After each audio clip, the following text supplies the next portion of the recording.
নমস্কার, ববিতা রান্নাঘরে আপনাদের সবাইকে স্বাগত। আজকে সরস্বতী পুজো, তো খিচুড়ি আর বেগুন ভাজা হবে। তো আজকে বেশি কিছু দেখাবো না, এখন ডাল ভাজা হচ্ছে, পরে খিচুড়ি সব শুদ্ধ নিয়ে দেখাবো।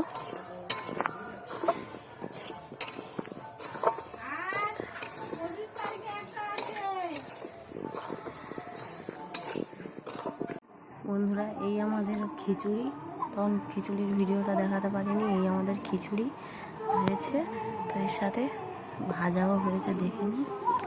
খিচুড়ির সাথে এই আমাদের বেগুন ভাজা ও ওলকপি আলু ভাজা, এটাই আমাদের রেসিপি। তো ভিডিওটা দেখাতে পারিনি, তার জন্য ক্ষমা প্রার্থী।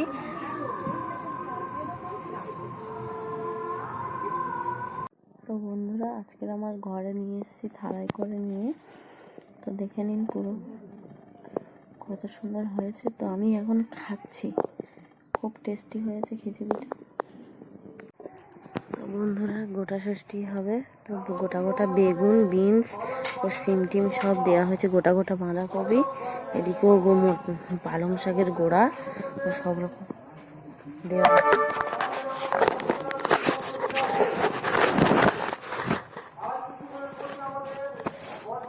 তো বন্ধুরা, গোটা গোটা সবজি কাটা হয়ে গেছে, এই সব ধুয়ে এনে রেখে দিয়েছি, দেখে নিন। তো এগুলোকে কড়াই শুধু নুন তেল দিয়ে সেদ্ধ হবে। তো পরে ভিডিওতে আসছি। খেলা হচ্ছে ঠাকুর আমাদের, এই আমাদের প্যান্ডেল। তো বন্ধুরা দেখুন, কড়ার মধ্যে তেল দেওয়া হয়ে গেছে, সেদ্ধ তরকারি শুধু হবে, নুন হলুদ ছাড়া তরকারি। এদিকে আতপ চালের পান্তা বসে যাচ্ছে, ভাত হবে। আমি করছি না, মা করছে, তো ভাবলাম আপনাদের সাথে শেয়ার করি। এর মধ্যে কি দেবে মা?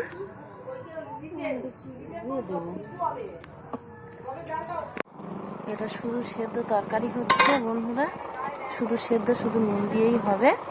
কাঁচা লঙ্কা চিড়ে বসিয়ে দিয়েছে, খালি খালি ফোন অফ হয়ে যাচ্ছে বলে করতেই পারছি না। তো অনেকটা আছে, এটাকে মজে নেবো। অনেক গোটা গোটা বাঁধাকপি, গোটা গোটা বেগুন। বন্ধুরা, আপনারা কেউ শীতল ষষ্ঠী করেছেন? তো এটাকে শীতল ষষ্ঠী বলে। সব রকম গোড়ার জিনিস 9 রকম করে, যে কোনো সবজি 9 রকম করে দিতে হবে, গোটা গোটা দিতে হবে, আঁশ টাশ ছাড়ালে হবে না, শুধু আলুটা দিলেই হবে।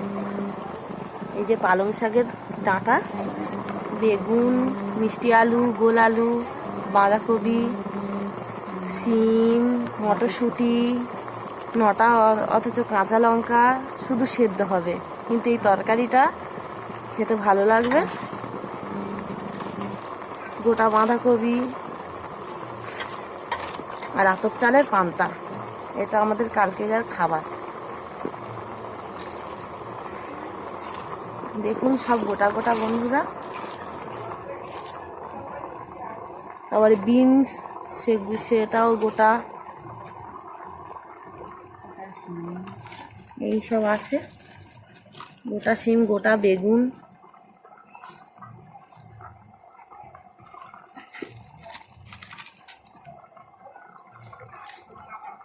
অনেকটা জল উঠবে,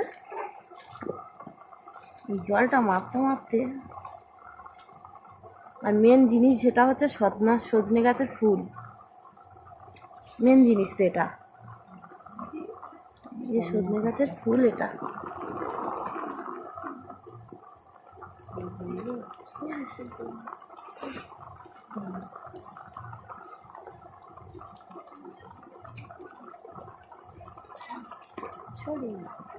আমাদের রান্নাঘরের অবস্থা খুবই খারাপ, তো ওই জন্য দাঁড়িয়ে দাঁড়িয়ে ভিডিওটা করতে হচ্ছে।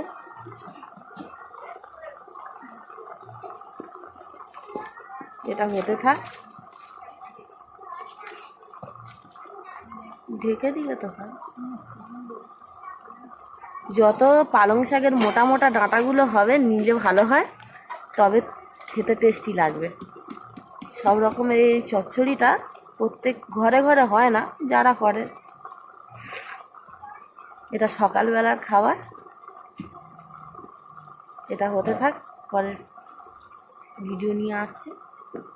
তো বন্ধুরা এটা হয়ে এসছে, পুরোপুরি হয়ে এসছে। আর একটু রস আছে, মেরে নিলেই হয়ে যাবে। এটা অনেকটাই হয়ে আছে এখনো। দেখতে বাজে লাগলেও খেতে সুন্দর লাগবে। এই যে আমাদের শীতল ষষ্ঠীর চচ্চড়ি পুরোটাই হয়ে গেছে।